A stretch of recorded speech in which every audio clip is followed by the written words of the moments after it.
Hey guys, John aka Latherhog here, bringing you another year-end list. This time, I'm sharing with you my top 10 safety razors for 2023. Now, a standard disclaimer for these kind of videos, this is my list and only mine based on my preferences. In general, I like razors that are mild but efficient, but that's not totally the case, as you'll see with the razors I share with you. Now, if you enjoyed this video and enjoy content about traditional wet shaving, please be sure to hit that like button. And if you haven't done so already, please consider becoming a subscriber to the channel and don't miss out on any new videos. Alright, so let's get right into the list. First up, I'm going to start off with an honorable mention. And this is an honorable mention because I don't actually own the razor, but I had the chance to borrow it. So this razor is the Haircut and Shave Co. Efficient Titanium Razor. I was able to use that one courtesy of Nate from BBS Live. So thank you again, Nate. This is one that performed wonderfully. I don't see it get talked about a lot, so I think it's a bit under the radar. Also, the price point for a titanium razor tends to price it out for a lot of people, so totally understandable. That being said, it falls right into that zone which I like in a razor, and it's probably one that I'll look at in 2024 to pick up. So special shout out to Nate for turning me onto that razor. Again, that one is the Haircut and Shave Co. Efficient Titanium. Now onto the main top 10 list. This first one at number 10 is a vintage razor. It's also the first of two single edge razors. We're talking about the Ever Ready Gem 1912. And this one I've talked about a few times over the past year. It's new old stock. It is immaculate. And in general, I really like gem razors as far as single edge goes. But this one, with its Art Deco type design, and I just like how it shaves. I like how it's designed, and that's all it really takes to get on the list here. So here's number 10, Ever Ready Gem 1912. Next at number 9 is the second single edge razor. This one is a modern razor. It's from Blackland. It is the stainless steel Vector razor. And I do see mixed reviews on this one. Some people find it really aggressive, and at least when I've paired it with a Schick P30 artist club blade, which is what the type of blade this razor takes, it's a very smooth experience. And the head in general is longer than your typical double edge safety razor, so it kind of gives a different experience that way. I've heard it's a wonderful head shaver as well. I do not head shave, but I could see that doing the job very well. And it's got a very slim, sleek design. In general, I like the design aesthetics of Blackland, and so it's probably no surprise that the Vector falls on my list. So again, that is the stainless steel Vector from Blackland razors. Next, at the number 8 spot, this one didn't get as much use this year, but it still remains my favorite vintage Gillette, and that is the English Flat Bottom Tech. What I like about this one over a standard Tech and over the Super Speeds and other razors that are often talked about with vintage Gillettes, this one is mild, but it ups the efficiency and remains comfortable. So again, harkening back to the mild but efficient, that's my favorite one of the vintage Gillettes, the English Flat Bottom Tech. Alright, so we're on to number 7, and we're looking at the Merkur 34G. And honestly, this could be the 34C as well. I just happen to have the G version.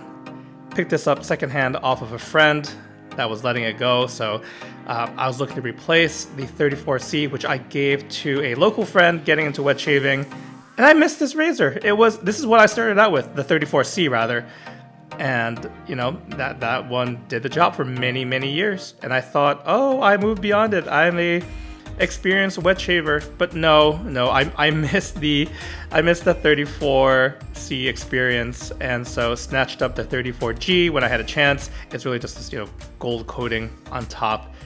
Fantastic razor. I would still recommend the 34C as a starter razor if you're considering it. So maybe if you're in the same mindset as me and you want to upgrade your 34C, the G is not bad at all. Might be a good way to go. So, and this one's a little different. I didn't mention the others were 1 piece, 2 piece, 3 piece. This is a 2-piece razor. There you go. So that's also a little different. Majority of the razors are going to be 3-piece on this list. So there you go, Recur 34G. Next up at number 6 is a razor that I think has more sentimental attachment than anything, because I don't use it a whole lot, maybe just a handful of times this past year. This is the Hensen Aluminum Aggressive, or it's also the triple plus plate, the most aggressive offering. And although this is more available now at different vendors like the Razer company, or I believe Shave Nation has it too, at the time you could not get the aluminum with the aggressive plate. But after having Daniel Jancy on of Hensen on the Lather Talk podcast, we were able to do a special order of these. And it's even at the most aggressive, it's still a very mild razor. And in general, this is one of the few aluminum razors I still have, because I don't tend to like aluminum. It's a little too light, but again, sentimental attachment to this one, because thanks to the podcast, we made it happen. And other wet shavers who were really interested in getting one were able to snag one at the time too. So had to add it to the list. So again, this is the Hensen Aluminum Aggressive Triple Plus razor. All right, we're halfway through the list, and my next 2 entries actually are new entries. In fact, they're new entries that bumped off razors in similar lines. So you'll see what I mean. This one at number 5 is the Razor Game Changer. And I typically had the 0.84 millimeter head on this list previous years. Well, it's been replaced with the 0.76. I don't know if I can capture that, but this is the latest edition. 0.76 closed comb. Man, this is the perfect Goldilocks situation where the 0.68 was too mild and the 0.84 was just a little too aggressive. Didn't love the way it felt at times. For those of you not familiar with the Razor razors, you can choose the head, and there's a number of different handles. If you like the looks of this is the super knurl handle. This is probably my favorite amongst them. Fantastic performance, and I will be doing a separate video. I know I haven't covered this one on its own, but I will be. Again, it displaced the 0.84 in my top 10. It's a new addition to this list for this year. And one big thing it has going for it, the Game Changer line, is I think it's one of the best bang for buck, one of the best value razors, especially when it comes to stainless steel. In general, the Game Changer I think is one that wet shavers should check out. It just depends which one is to your liking. My favorite, the 0.76. Now onto the number 4 spot, another new addition. We're looking at the Elsworth Razors Apex. And what this one has done is knock out the Dracant from my list. And I was really smitten with this razor from the very first shave. I would have no problem using this every day. And the level of efficiency it gives, it's top notch. I think because it's so new, I couldn't place it too high on this list, but given the performance, I'm going to predict that this will probably make it into my top 3 by next year. So definitely one worth checking out if you haven't checked out anything from Elsworth, and maybe you like something just slightly above mild and you really like efficiency, check out the Apex. So that is number 4 on my list. Taking the number 3 spot this year is what I like to call Old Faithful. It is the Rockwell 6S. And this one, again, time and time again, it just surprises me. I'll think, kind of like with the Mercur, I'll think I have moved on from it, but it does the trick. It's not without its cons. I know some people find like the head to be a little too bulky, so the mustache area under the nose gets a little bit tricky. That area for me is not one of trouble, so it's never been an issue for me, but I understand the criticism. This one also is a great razor to start with, in that it gives you a lot of options. You can see here, it's the R6 plate.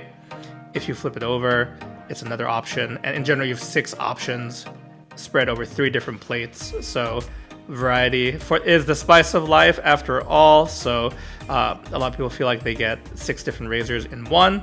I personally stick to plates 5 and 6 nowadays. I don't really use any other plate, which I think is like kind of once you get the hang of things and you get to know your preferences, that's how most people use the Rockwell. That being said, overall, it's a pretty mild shaver.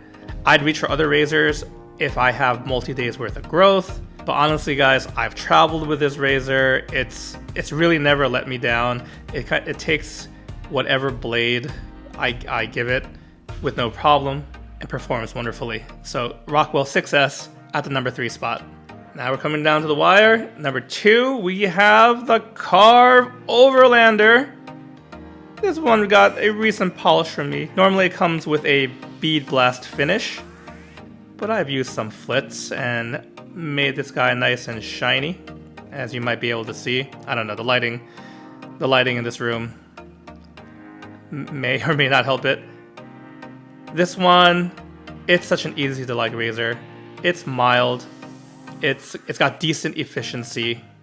I would say efficiency is better than the Rockwell 6S, even on the 6 plate. I think it's probably the same efficiency, but more comfortable. So that's why a lot of times between the two, if I only have like 1 to 3 days worth of growth, I'll usually reach for the Overlander. This one's in brass too. Again, very mild. Unlike the carved Christopher Bradley, which is no longer in my possession, I've moved that on because that's how much I'm invested in the Overlander. This brass one's just fine. Again, looking ahead in 2024 though, I have my eyes on upgrading this one to stainless steel. Not that I mind the patina that comes with brass. It being very unique between users and how the patina develops is kind of cool. But sometimes, I don't know, something about stainless steel, it just does it for me. So don't be surprised if I wind up adding or replacing this one with a stainless steel. But excellent razor. Couldn't recommend this one enough to majority of wedge shavers out there. So Cleaver Overlander at number 2. And last but not least, I get asked about this razor. Is it still number 1? Is it still the GOAT, the greatest of all time? And yes, keeping the number 1 spot, keeping the world championship around its waist, it is the Blackland Blackbird Titanium. Still number 1. And I mentioned before, in general, I enjoy mild but efficient. I wouldn't call this one a mild razor. I would say it's moderate in blade feel. But man, it is the most efficient razor that I use regularly. And there's something about that combination between the weight, the blade feel, and the efficiency. That's my sweet spot. I mean, I wouldn't think that this is my favorite razor, especially based on my other choices. This one bucks the trend. But also the design is just gorgeous. And this is one where, when I say it's efficient, I will not really feel any stubble until, a day and a half after I had to shave. It just leaves me that smooth. And that's particular to me and my beard growth. But a lot of other folks I know that tried it, fell in love with it as well. It might not be their favorite razor. I'm thinking like the guys like Nate and Mel at BBS Live. I think my buddy, friend of the channel, Bilu, tried one of these. They've been converted, at least to be fans of this razor. So I know it's pricey. Again, titanium. I don't have too many titanium razors. This is actually the only one on the list. But I think based on performance, if it's in your means, it's definitely at least one worth checking out. Maybe you can borrow one from a friend. I think it's been over 2 years now since I've been in love with this razor, and I'm still in love with it. Can't recommend this one enough. At number 1, the Blackland Blackbird Titanium. Alright guys, so that's my top 10 list. Alright guys, so that's my top 10 safety reasons. Alright guys, so that's the list. My top 10 safety razors for 2023. Prominently featuring the top 3 right here. Now let me know, is your favorite razor not on the list? Do you agree or disagree with some of my choices? Let me know down in the comments below. Share your top 5, top 10, top 3, whatever it might be. I'd love to hear from you. A lot of times these lists are a great way to hear from you, the viewer. So please don't be shy. Please leave a comment down below. But that's gonna do it for this video. Thank you guys so much. I really appreciate you tuning in. If you want to support the channel in other ways, you can use the affiliate links in the description of this video. That helps a little bit. We have a Patreon if you want to help support the channel financially on a regular basis, and even an Etsy shop with some Lather Talk branded merchandise like t-shirts and mugs and whatnot. All of these links in the description below. But thank you guys again for your time. I hope you have a happy and safe holiday season, and catch you in the next one. Take care now.